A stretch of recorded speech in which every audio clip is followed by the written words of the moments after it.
বন্ধুরা, যারা তেল খাওয়া একদমই পছন্দ করো না তাদের জন্য কিন্তু এটা অসাধারণ রেসিপি একটা।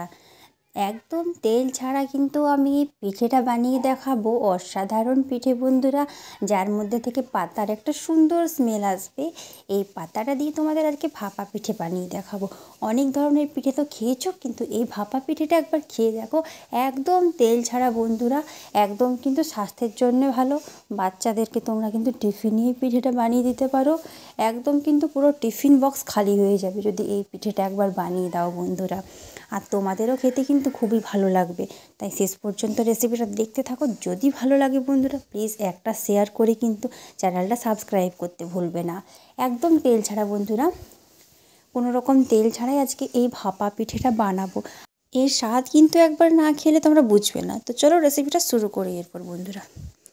এই দেখো, প্রথমে আমি এখানে সুজিটাকে মিক্সারে একটু গুঁড়ো করে নিয়েছি। এখন আমি দিয়ে দিলাম এর মধ্যে টক দই। এই টক দই দিয়েই কিন্তু পুরো সুজিটা মাখতে হবে। এটার একটা ব্যাটার বানাতে হবে একটু ঘন ঘন সুজি দিয়েই কিন্তু। ততক্ষণ দেখো তোমাদের দেখিয়ে দিই, এখানে নিয়েছি আমি কিন্তু কাঁঠাল পাতা। ভালো করে ধুয়ে নিয়েছি কিন্তু প্রত্যেকটা কাঁঠাল পাতা।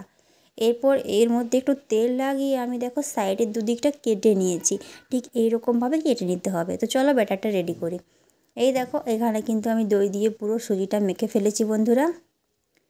এই দেখো, ব্যাটারটা রেডি হয়ে গেছে। এখানে কিন্তু কোনো রকম চালের গুঁড়ো কিছুই যাবে না, শুধুমাত্র সুজি দিয়ে পিঠেটা হবে। এই দেখো, এরপর কিন্তু এই পাতার মধ্যে একটুখানি ব্যাটার নেব। এই দেখো, ব্যাটারটা নিয়ে নিলাম কিন্তু পাতার মধ্যে ভালো করে কিন্তু নিয়ে নিতে হবে।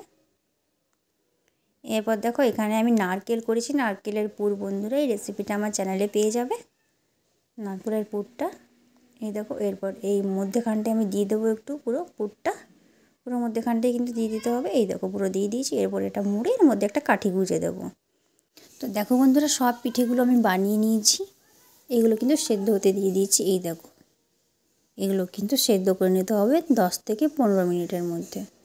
এই দেখো, সেদ্ধ করার পর দেখো পাতার কালারটা একদম চেঞ্জ হয়ে গেছে। মানে পাতার মধ্যে যে ছিল বন্ধুরা, পুরো স্মেলটা চলে গেছে। আর পুরো স্মেলটা কিন্তু তোমরা পিঠেটা খাওয়ার সাথে সাথে পাবে। আর কতটা নরম তুলতুলে সফট আর স্পঞ্জি হয়েছে দেখো বন্ধুরা। পিঠেটা দেখেই কিন্তু মনে হচ্ছে যে কতটা সফট আর স্পঞ্জি হয়েছে এই পিঠেটা। তো কেমন লাগলো তোমাদের রেসিপিটা কমেন্টসের মাধ্যমে জানাতে একদম ভুলবে না। একদম সহজ পদ্ধতিতে আজকে দেখিয়েছি বন্ধুরা। একবার দেখলে কিন্তু যে কেউ বানাতে পারবে। তো তোমাদের যদি ভালো লাগে অবশ্যই একবার এই রেসিপিটা বানাবে। আর কেমন হয়েছে সেটা কিন্তু খেয়ে আমাকে কমেন্টসের মাধ্যমে অবশ্যই জানাবে। ভালো লাগলে চ্যানেলটা সাবস্ক্রাইব করতে ভুলবে না বন্ধুরা। আর এইরকম আরও নতুন নতুন রেসিপি পাওয়ার জন্য কিন্তু আমার চ্যানেলটা অবশ্যই সাবস্ক্রাইব করে একটুখানি পাশে থাকবে। আর পাশের বেল আইকনটা একটুখানি প্রেস করে দেবে বন্ধুরা, যাতে পরের আপডেটসগুলো তোমরা কিন্তু পেতে পারো।